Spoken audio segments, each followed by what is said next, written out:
O Senhor esteja convosco. Ele está no meio de nós. Proclamação do Evangelho de Jesus Cristo segundo João. Glória a vós, Senhor. Naquele tempo disse Jesus a seus discípulos: Como o Pai me amou, assim também eu vos amei. Permanecei no meu amor. Se guardardes os meus mandamentos, permanecereis no meu amor, assim como eu guardei os mandamentos do meu Pai e permaneço no seu amor. Eu vos disse isto para que a minha alegria esteja em vós e a vossa alegria seja completa. Palavra da salvação. Glória a vós, Senhor.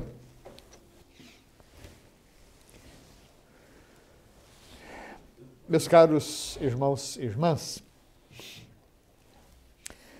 essa passagem dos Atos dos Apóstolos que nós lemos, e ela ainda não é a descrição completa, é uma narração do que é conhecido como o Concílio de Jerusalém.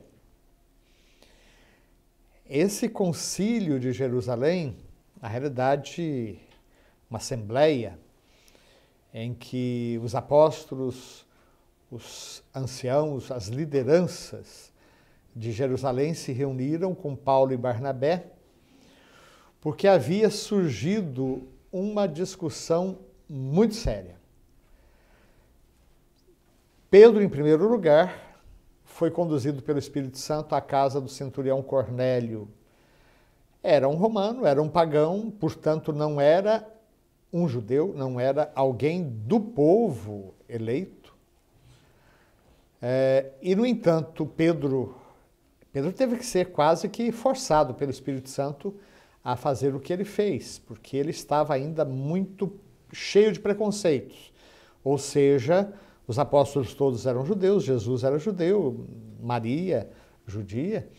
Então, todos aqueles que abraçassem a fé deviam primeiro aderir à lei de Moisés, incluindo o rito da circuncisão, e depois se fazerem batizar, e aí se tornarem cristãos.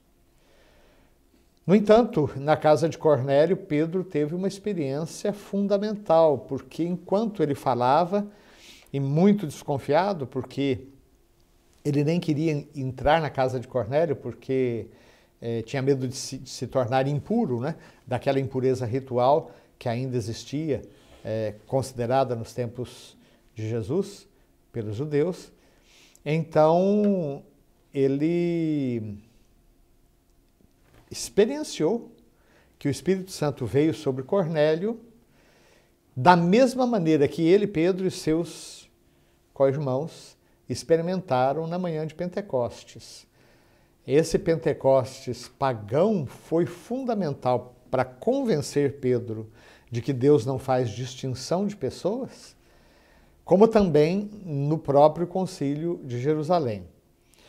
Mas Paulo, que teve a sua conversão e que antes era um judeu, um fariseu mais especificamente, zeloso, e tão zeloso que ele perseguia os cristãos e tinha cartas para sair, inclusive, em outro país, no Líbano, em Damasco, para acorrentar aqueles que por lá professassem a fé cristã.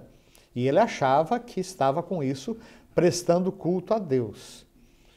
Pois bem, Paulo, depois da sua conversão, passa um tempo naturalmente se preparando e sai em pregação. Inicialmente ele vai às sinagogas, porque ele está anunciando para os seus irmãos hebreus. Mas começa a ser rejeitado e anuncia que ele, a partir daquele momento, iria aos pagãos. E, de fato, Paulo se tornou o grande apóstolo das gentes, né? Dos gentios, daqueles que não eram da raça, digamos assim, do povo eleito. E aí surgiu uma grande discussão entre aqueles mais judaizantes, digamos, e Paulo, no sentido de que Paulo apregoava que bastava a fé em Jesus.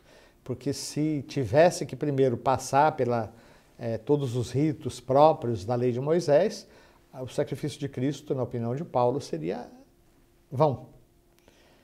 Bom, a situação era muito séria, porque Jesus não tinha falado nada sobre isso.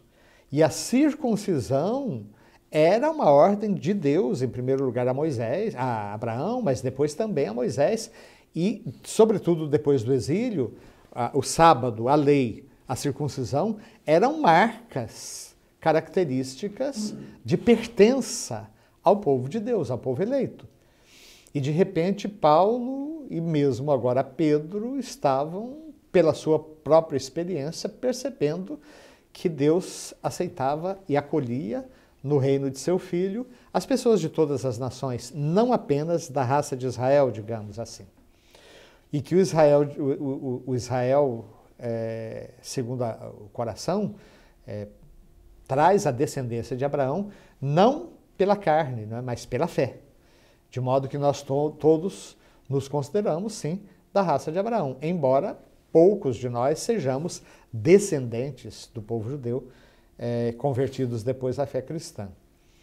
Mas a igreja estava então num impasse, porque se Jesus tivesse falado alguma coisa sobre isso, e Jesus mesmo era circuncidado, né? Se Jesus tivesse falado sobre isso, o assunto estava fácil de resolver, mas Jesus não tinha falado nada.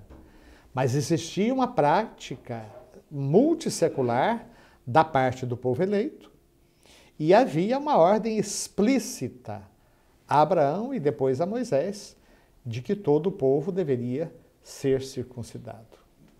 Então a igreja se reúne através dos seus líderes em Jerusalém, ouvem o testemunho de Pedro, ouvem o testemunho de Paulo e Barnabé e de como Deus tinha feito maravilhas também entre os pagãos que aderiam à fé.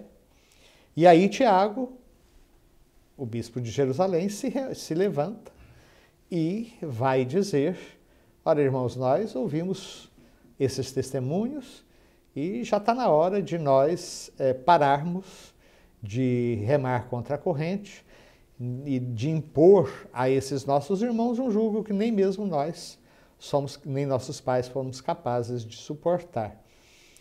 Então, uma passagem que vem logo em seguida, ela é fundamental para a consciência da própria igreja, da sua missão e da sua identidade, quando os apóstolos decidem não impor aos pagãos nada mais do que não comer carnes sacrificadas aos ídolos, do que evitar as uniões ilegítimas e coisas desse tipo, e que eles fossem muito bem-vindos à celebração da ceia do Senhor e ao coração do povo eleito pela fé.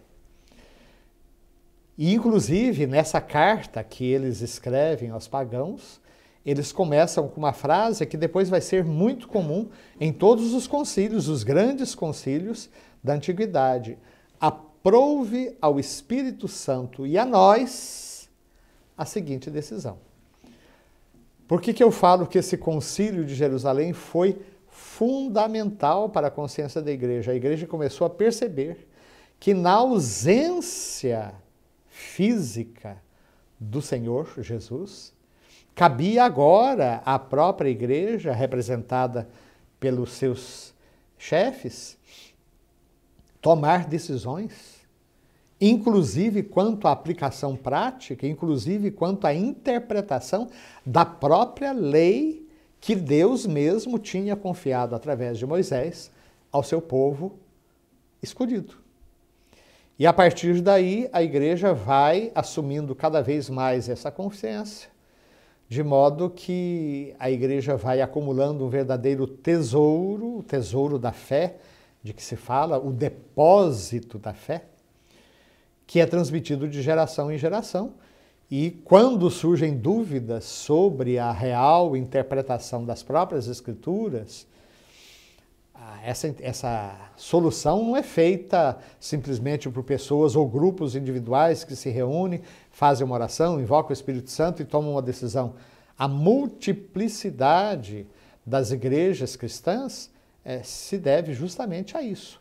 A falta dessa perspectiva da hierarquia, do magistério e da autoridade na igreja, que é não só uma descoberta, mas é algo fundamental para a própria autoconsciência da igreja. Então, a nossa fé é a fé da própria igreja, que é a fé dos apóstolos. Lutero dizia, sola Escritura, só a Escritura. A igreja, além da Escritura, ela tem a sagrada tradição. Nós cremos naquilo que foi nos transmitido. A Escritura é um dos caminhos pelos quais nos chega a fé apostólica. Mas existe também a grande tradição, a tradição oral, que depois vai sendo colocada por escrito. E muito do que nós professamos hoje não está escrito na Bíblia com as mesmas palavras. Basta pegar o nosso credo. Houve uma discussão no século III de que o Filho não era Deus. Jesus não era Deus. E uma discussão que rachou o cristianismo na ocasião. Aí o imperador, ainda era o imperador que convocava o concílio, convocou um grande concílio para Niceia, na Ásia Menor, e ali eles vão trazer uma profissão de fé que nós temos até hoje, com palavras que não estão diretamente na Escritura, mas é a igreja exercendo o seu munus de magistério, quando afirma que Jesus é Deus de Deus, luz da luz, Deus verdadeiro de Deus verdadeiro, gerado, não criado, consubstancial ao Pai. Por ele todas as coisas foram feitas. Naturalmente, não está falando do Jesus, o Filho de Maria, homem, mas do Verbo eterno, a palavra eterna, a segunda pessoa da Santíssima Trindade, que se encarnou em Maria e assumiu um corpo humano como o nosso, graças à feminilidade de Nossa Senhora. Mas vejam, houve então uma dúvida na igreja primitiva, já não tão primitiva assim, mas em todos os casos, século III, estamos aí, século IV, melhor dizendo, estamos ainda muito no começo, mas que a raiz da nossa fé, porque se Jesus não era Deus, bom, a salvação fica comprometida. E teve gente que negava que Jesus era homem, e teve gente que negou a divindade do Espírito Santo, e tinha gente que queria saber como é que o Espírito Santo procedia do Pai e do Filho, e a igreja vai usando inclusive a linguagem própria da filosofia da época para poder ir deixando claro como é a correta interpretação daquilo que nos foi transmitido pela Sagrada Escritura. Por isso que eu digo, e com isso a gente conclui, que esse concílio de Jerusalém, ele foi fundamental. A igreja teve que se pronunciar sobre um mandamento do próprio Deus, a circuncisão, dado através de Moisés, mas que a partir de Jesus teria uma outra interpretação. O que vale é a circuncisão do coração. E o que torna o cristão membro do povo de Deus é o batismo, não mais a circuncisão. Circuncisão do coração e não da carne. Vamos então agradecer o nosso bom Deus porque Ele continua conosco e continuará até o fim dos tempos, e que essa palavra seja, então, a conclusão de tudo que nós estamos dizendo. Eu vos disse isto para que a minha alegria esteja em vós e a vossa alegria seja completa.